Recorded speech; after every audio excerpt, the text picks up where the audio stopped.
2020년 첫 주를 맞이하여 하나님의 복을 누리는 성도라고 하는 제목으로 말씀 선포하겠습니다. 엘리 제사장과 그의 아들들이 타락함으로 말미암아 이스라엘은 하나님을 미신적으로 섬기게 되었고 결국은 블레셋에게 패하게 됩니다. 법궤는 빼앗기고 제사장의 며느리가 아기를 낳았는데 이가봇이라고 하는 슬픈 이름을 지어줘야만 했습니다. 엘리도 사라지고 그의 아들도 죽은 후 절망의 세월 20년이 흘렀습니다. 이제 7장을 읽어보면 이스라엘 민족 가운데 석왕이 비치고 소생하는 새로운 역사를 볼 수가 있습니다. 항상 하나님의 역사가 일어날 때는 백성들에게 나타나는 두 가지 반응을 우리는 잘 보셔야 합니다. 하나님의 은혜를 받아들이는 합당한 사람이 있는가 하면은 은혜를 거절하고 자기 길을 선택하는 사람들의 모습이 어떠한지 우리는 잘 분별할 수 있어야 합니다. 하나님은 이스라엘을 버리지 않으시고 찾아오셔서 그들에게 약속하신 대로 열국 가운데 어뜸이 되는 나라 세우길 원하셨습니다. 그러나 이스라엘이 이를 거절했습니다. 그들이 하나님 아닌 다른 것을 좇을 때에 그들은 언약밖에 사람이었습니다. 자, 그러면은 하나님의 복을 누리는 사람은 어떤 사람이겠습니까? 첫째, 중심의 법궤를 모시고 사는 구별된 삶을 사는 사람입니다. 1절 말씀입니다. 기란 야린 사람들이 와서 여호와의 궤를 옮겨 산에 사는 아비나답의 집에 들여놓고 그의 아들 엘리야사를 거룩하게 구별하여 여호와의 궤를 지키게 하였더니 이스라엘 백성들이 언약궤를 보다가 5만 70명이 죽는 큰 사건이 있었습니다. 너무 두려운 이스라엘 백성들이 언약궤를 아비나답의 집에 옮겨서 모시게 하였습니다. 그 아들 엘리야사를 구별하여 20년 동안 안전하게 지키게 했습니다. 차별과 구별은 다른 것입니다. 차별이라고 하는 것은 인위적 기준을 가지고 나누는 것을 이야기합니다. 구별이라고 하는 것은 고유한 특성에 따라 갈라놓는 것을 말합니다. 예를 들어서 자녀를 편애하는 가정이 있었습니다. 좋아하는 아들에게는 좋은 옷을 입히고 좀 덜 좋아하는 아들에게는 다 떨어진 옷을 입힙니다. 이것을 우리는 차별 그렇게 이야기합니다. 그러나 두 아들을 똑같이 사랑하는 집에서는 옷을 입힐 때 어떻게 하느냐면은 키가 큰 아이에게는 큰 옷을 입히고 작은 아들에게는 작은 옷을 입히는 겁니다. 이런 경우에는 차별이라 말하지 아니하고 구별 그렇게 이야기합니다. 마태복음 25장에 보시면은 달란트 비유가 나오는데 주인이 세 사람에게 각각 다른 양의 금을 맡깁니다. 세 사람의 재능을 따라서 고유한 특성을 따라서 구별하여 금의 양을 정했습니다. 그렇습니다. 우리 하나님께서는 사람의 성별을 따라서 가진 것에 따라서 배운 것에 따라서 차별하지 아니하십니다. 대신 구별하십니다. 재능과 은사, 직분과 직위 같은 고유한 특성에 따라서 다르게 보시고 다른 일을 맡기시고 또 다르게 평가하십니다.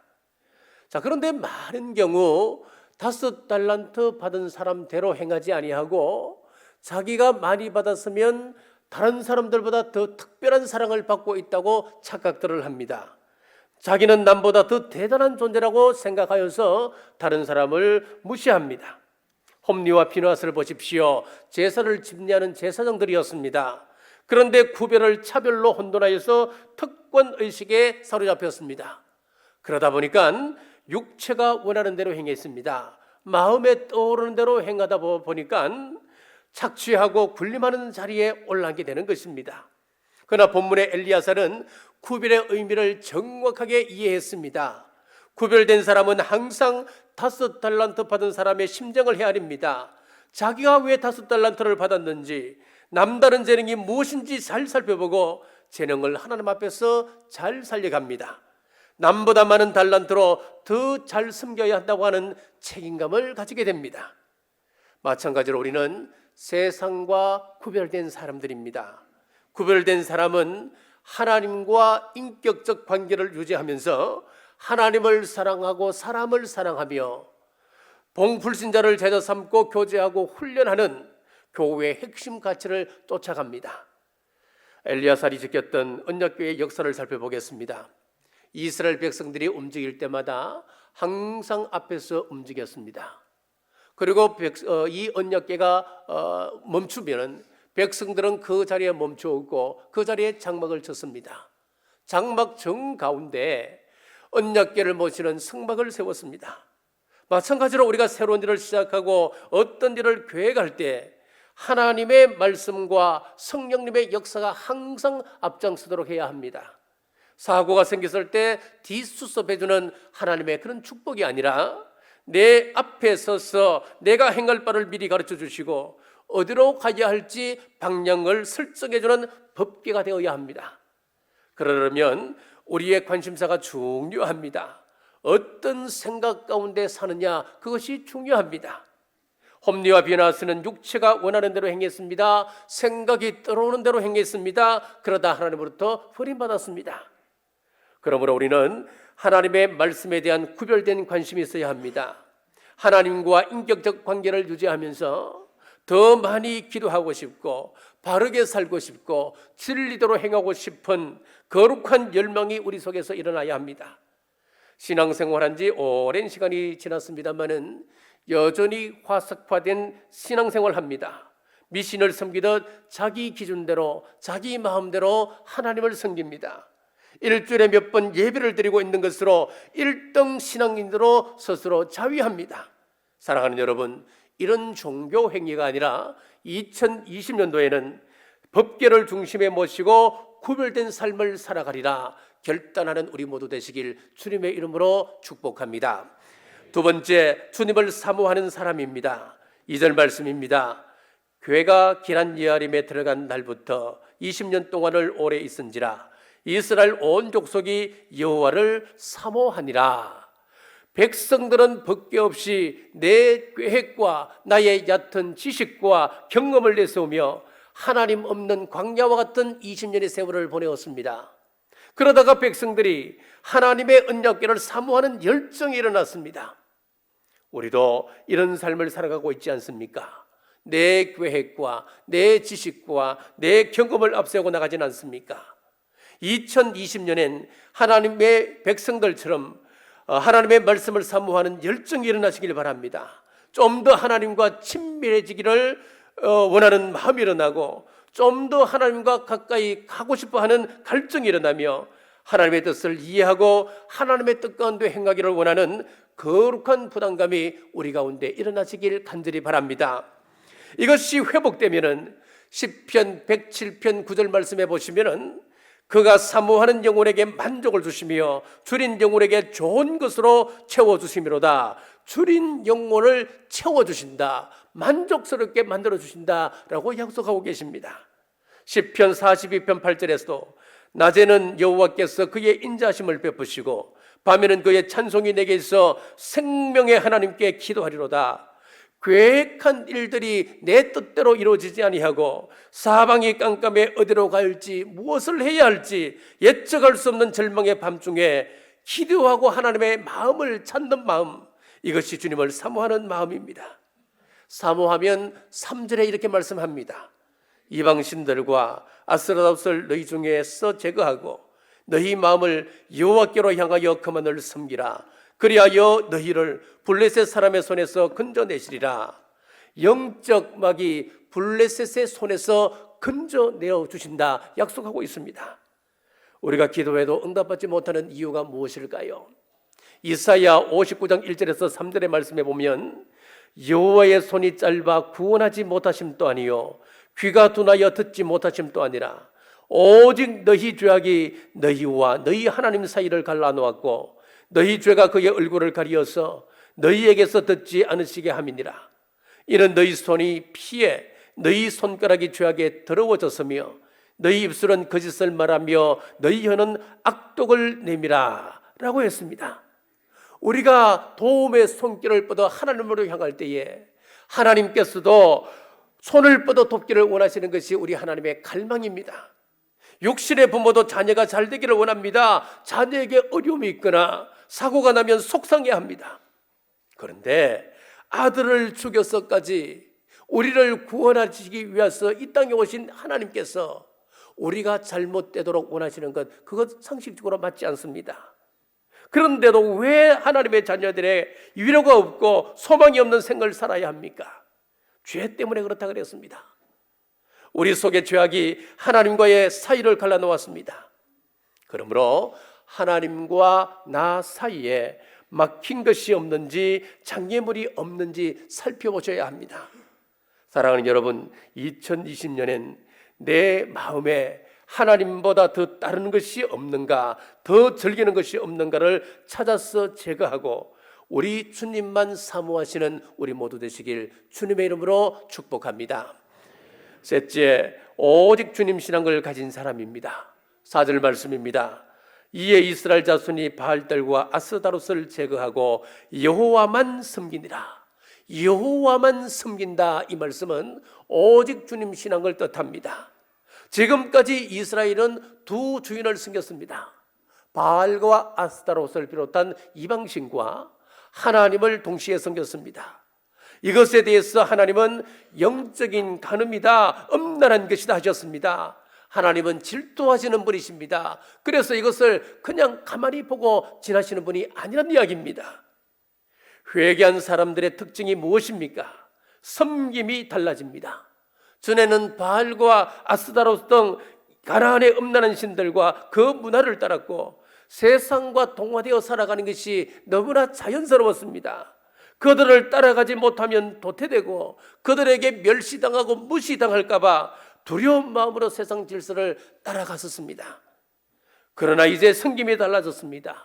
주님만을 섬기기 시작했습니다. 오직 주님만 사랑합니다. 주님을 위한 수고는 기쁨이 되었습니다.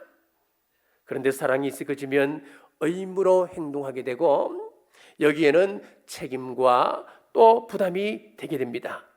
우리가 찬양대로 섬기는 것, 교사로 섬기는 것, 구역장으로 섬기고 교회에 나와서 청소를 하고 부엌에서 그릇을 씻고 교회 구석구석에서 이 모임 저 모임으로 영혼을 섬길지라도 여기에 우리의 사랑이 빠져버린다면 우리 마음은 지치고 원망 가운데 빠지기 쉽습니다.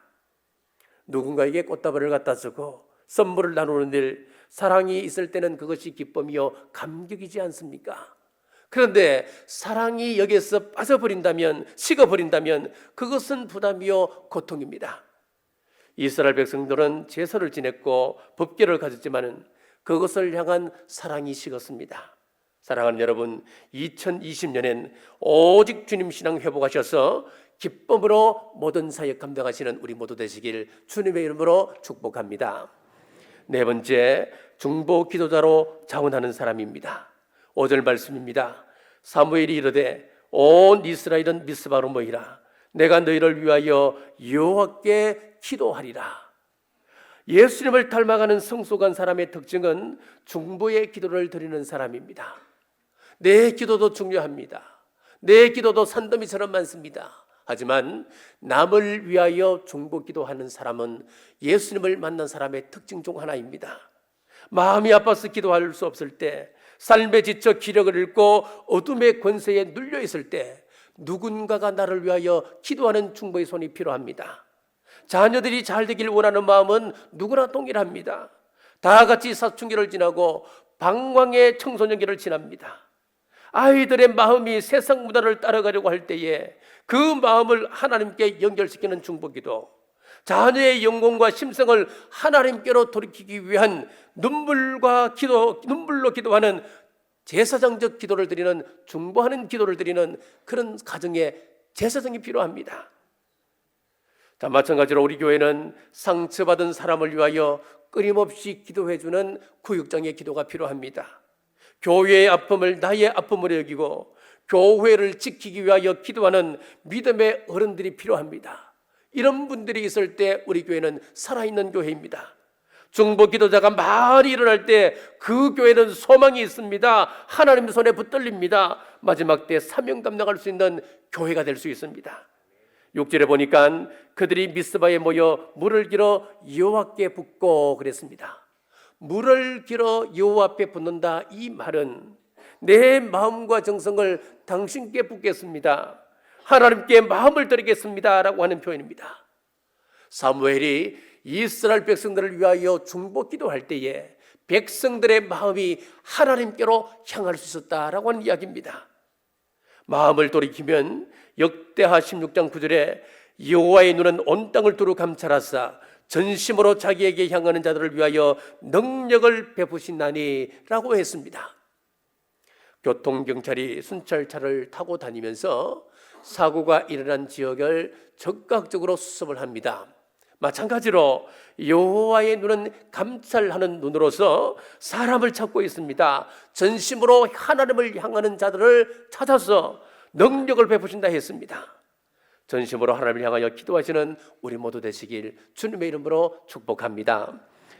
자, 우리가 법궤를 모시는 구별된 삶을 살아가고 주님을 사모하며 오직 주님 신앙의 자세를 가지고 아파하는 형제를 위하여 중보자의 삶을 살아갈 때에 하나님께서는 다음과 같은 은혜를 베푸신다 약속하고 있습니다. 첫째는 환난에서 건지신다 했습니다. 10절 말씀입니다. 사무엘이 분제를 드릴 때에 블레셋 사람이 이스라엘과 싸우려고 가까이 오매 그날에 여호와께서 블레셋 사람에게 큰 우레를 발하여 그들을 어지럽게 하시니 그들이 이스라엘 앞에 피한지라. 9절에 보니까 사무엘이 젖 먹는 어린 양 하나를 가져다가 온전한 번제를 여호와께 드리고 이스라엘을 위하여 여호와께 부르짖음에 여호와께서 응답하셨더라. 이전엔 번제를 안 드렸습니까? 제사를 드리지 않았습니까? 아닙니다. 늘 이스라엘은 하나님 앞에 제사를 드렸습니다. 전에 그렇게 많은 제사를 드렸을 때는 하나님께서 외면하시다가 왜 이제야 응답하시는 것입니까? 그것은 제사를 드리는 형식의 문제가 아니란 이야기입니다. 이것은 중요한 겁니다. 우리가 하나님 앞에 드리는 그 제사의 양, 예배의 양이 참 중요합니다. 중요하지만 오늘 여기서 말씀하시는 것은 그 양의 문제를 이야기하지 않습니다. 하나님이 우리에게 원하시는 것은 우리의 마음을 하나님께 돌이키는 것입니다. 진심으로 뉘우치고 회개하는 것입니다. 입술과 몸만 가지고 하나님 앞에 예배드리는 것이 아니라 진심으로 하나님을 찾게 될 때 하나님께서 비로소 교통하기 시작하십니다. 그동안 블레셋에게 항상 패배만 했던 이스라엘이었습니다만은 이번에는 달랐습니다. 이스라엘이 움직이기 전에 하나님께서 먼저 손을 쓰셨습니다. 하늘에서 우리 갇혀서 정신이 없도록 만들어버리신 겁니다. 전날에는 이스라엘이 땅을 빼앗겼는데 이번에는 도망치는 그들을 추격해서 빼앗겼던 그 땅을 도로 찾았습니다. 하나님과 교통이 시작되면서 하나님의 역사가 나타나기 시작하신 겁니다. 이 사실을 깨닫고 보니까 찬양이 입술에서 터져 나옵니다. 간증이 나오기 시작했습니다.